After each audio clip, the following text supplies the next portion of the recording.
Bonjour tout le monde, j'espère que vous allez bien. On se retrouve aujourd'hui pour les sorties littéraires du mois de décembre. Alors je vais me contenter de faire les romans et pas les graphiques parce que comme vous savez je lis énormément de mangas et si je commence à vous faire une vidéo sur les sorties littéraires de mangas, on en a pour 1h30. Par contre toutes les semaines sur Instagram et TikTok je vous fais les sorties graphiques de la semaine.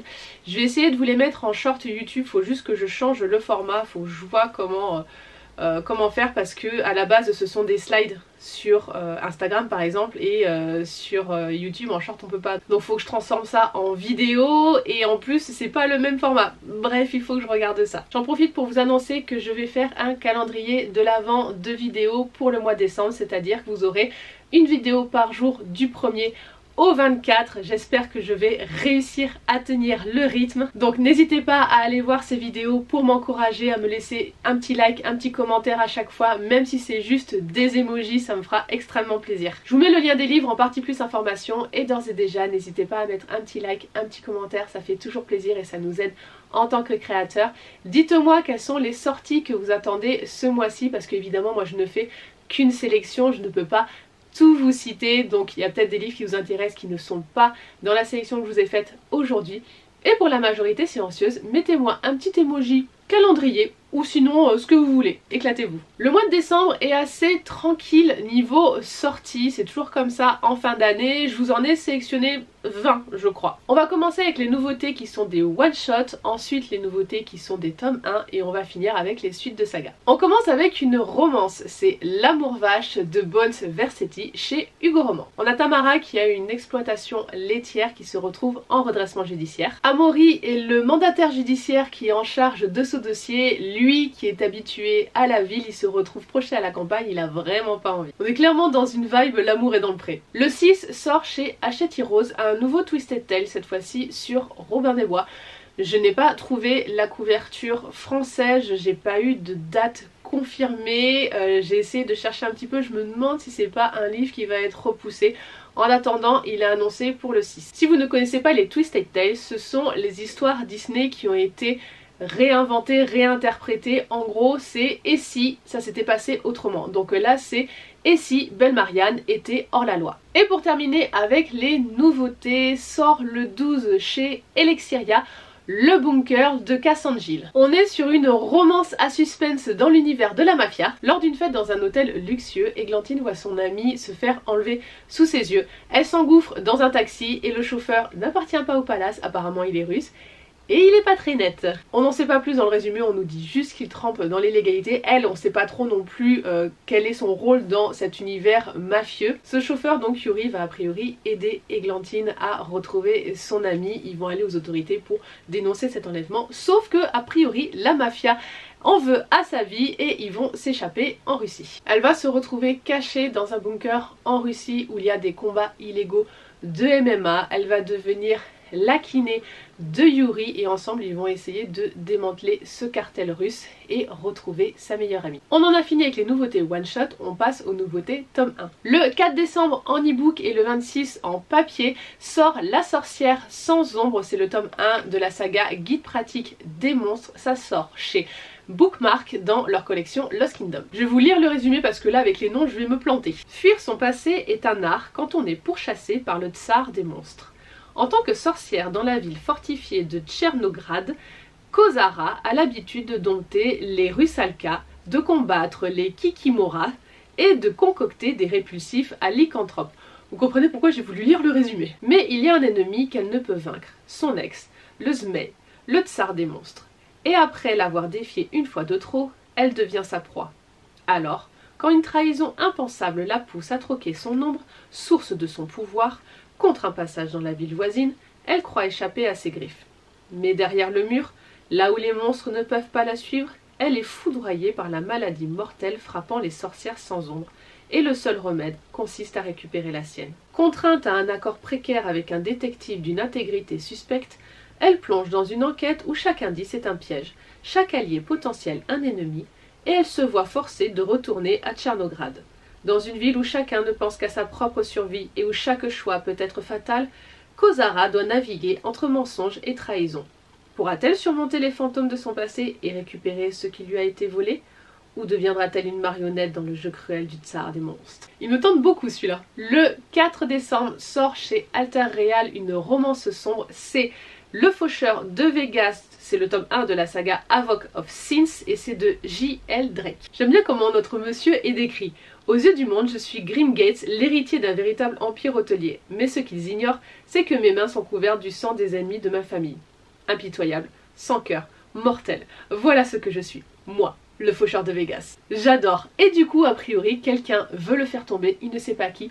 Peut-être que c'est Kenna, la fille de l'associé de son père. Une diablesse au visage d'ange qui adore le défier. Ça a l'air d'être une romance où ça va se lancer des pics, j'adore cette ambiance. Une sortie que j'attendais avec impatience au format papier parce qu'il était déjà sorti le 13 novembre en e-book. Là, ça sort le 16 chez Bookmark dans leur collection Infinity. C'est la saga Wonderland, le tome 1, pour le meilleur et surtout pour le pire, de Louisa Meonis. Je vais vous laisser découvrir le résumé par vous-même, le savourer parce que je le trouve hyper bien fait. Je vous mets le lien des livres en partie plus information. Et moi je vais juste vous dire, réécriture d'Alice, harem inversé. Déjà, on me dit harem inversé, je suis déjà conquise. Dernière nouveauté, tome 1 du mois de décembre et après on va passer aux suites. Ça sort le 23 en papier, c'était déjà sorti le 20 novembre en e-book. Toujours chez Bookmark dans leur collection Infinity. C'est Guide de magie pour sorcières modernes, le tome 1 de Charming Cove et c'est de Lindsay Hall. C'est un livre qui a l'air d'être assez drôle. On va suivre une sorcière qui vit dans un village pittoresque. Elle est issue d'une lignée de sorcières, sauf que elle, c'est une catastrophe ambulante. Et elle s'est fixé 3 règles, je vais vous les lire. Petit 1, éviter toute forme de magie.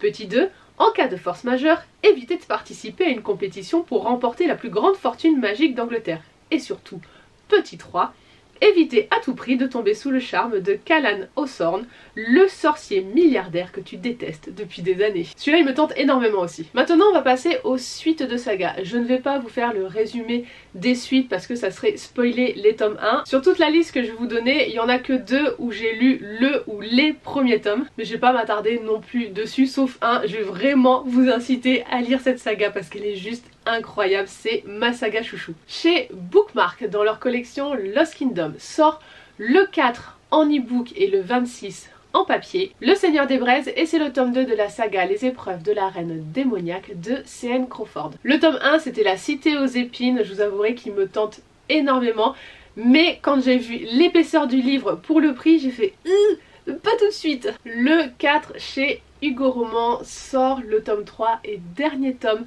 de Divine Darkness, la saga de Anatrice. C'est vraiment une saga qui me tente bien, j'ai pas eu l'occasion de découvrir La Plume de l'Autrice, j'ai les derniers tomes, alors c'est un peu bizarre, de sa saga La Guilde des Ombres parce que je les avais trouvés en occasion, donc maintenant il faut que je me prenne les premiers parce que j'ai les tomes 3.1, 3.2, c'est ridicule. Le 5 sort chez Roncière, le tome 2 de la saga des races de Jacksonville, Punking Wild, c'est de Emily Rath et le tome 1 c'était Pucking Around que j'ai lu. C'est une romance sportive, on est dans l'univers du hockey.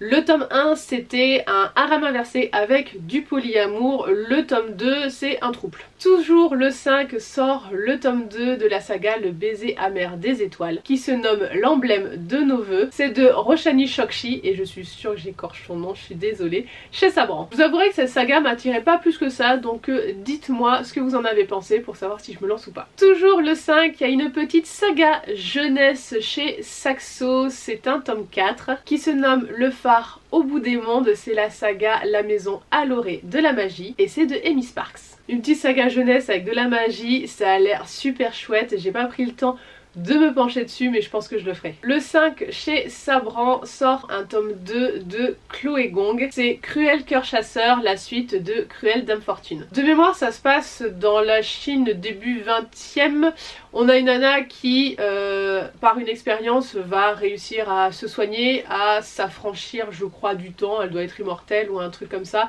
et elle va se retrouver dans des enquêtes, bref.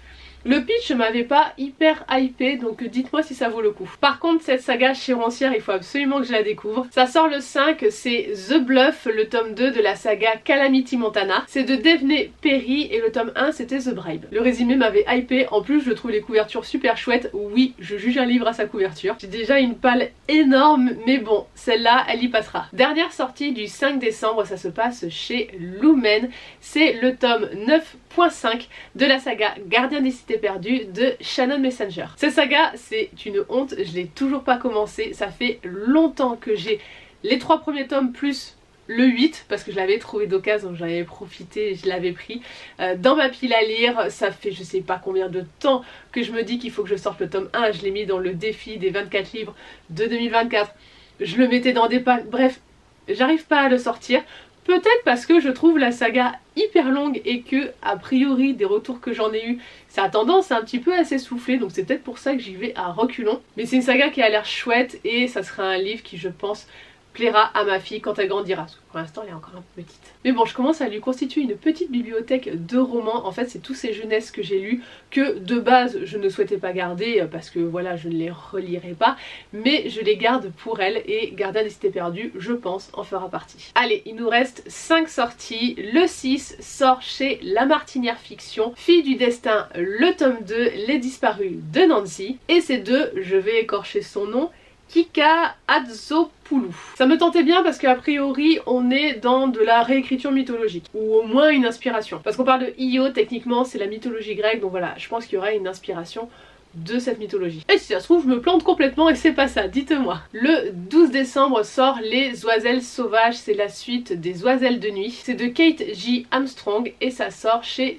De Saxus. Alors quand je vous disais que je jugeais un livre par sa couverture, typiquement celui-ci en fait partie. La couverture ne m'attire pas du tout, mais c'est un livre que j'ai envie de découvrir. Mais c'est vrai que typiquement ce genre de couverture, j'y vais un petit peu à reculons. Disons que ça va pas être les romans que je vais mettre en priorité. Le 12 décembre sort le livre que j'attends depuis des mois, parce que le tome 3 était sorti en juin. Autant vous dire que ça a été dur d'attendre ce tome 4 parce que c'est vraiment ma saga chouchou. C'est le tome 4 de la saga The Sons of Sorrow de Lisa Barthelay chez Elixiria. Attention, dark romance dans un gang de bikers, donc ça veut dire violence et tout ce qui s'ensuit. Et c'est un harem inversé, mais un harem inversé tellement incroyable. Ces hommes sont prêts à brûler le monde pour elle, ils sont tellement respectueux avec elle. Cette relation est incroyable, cette saga est... Vivement le tome 4. Pour vous dire à quel point j'aime cette saga, j'ai relu les 2 premiers tomes au moment où le 3 était sorti et c'est vraiment une saga que je pourrais lire à l'infini. Typiquement, vous me dites, tu vas sur une île déserte, tu peux prendre qu'une saga, ça va être celle-là. Je pourrais la lire en boucle. Avant-dernière sortie, ça se passe toujours le 12, cette fois chez De Saxus. C'est Héritier de Poussière, le tome 2 de la trilogie des talents, et c'est de J.M. Miro. Je vous ai noté cette saga, mais personnellement, elle m'avait pas attirée parce que on va suivre des enfants avec des talents qui sont, je crois, recueillis dans une école ou un truc comme ça. On n'en sait pas trop sur cet institut, il va y avoir des monstres et... je sais pas, j'avais pas été trop attirée, toujours pareil, dites-moi si ça vaut le coup. Dernière sortie du mois de décembre que j'ai à vous proposer, toujours le 12, cette fois-ci chez Roncière, c'est de Jennifer Alarmantrot et on est sur le tome 2 de Wicked, je sais même pas comment on le prononce. D'un côté c'est ED, à la fin on sait jamais comment les dire. De mémoire on est sur de l'urban fantasy, avec des failles, de la romantasy. Je signe, il faut absolument que je me lise le tome 1. Et voilà pour ma sélection des sorties littéraires du mois de décembre, j'espère que ça vous a plu. Dites-moi si certains vous font envie ou s'il y en a d'autres que vous avez repérés que je ne vous ai pas cités. Prochaine vidéo, ça sera le 1er décembre avec le début du calendrier de l'Avent. J'espère que vous serez au rendez-vous. N'hésitez pas à vous abonner si ce n'est pas déjà fait et je vous dis donc à dimanche pour une prochaine vidéo. Bye bye!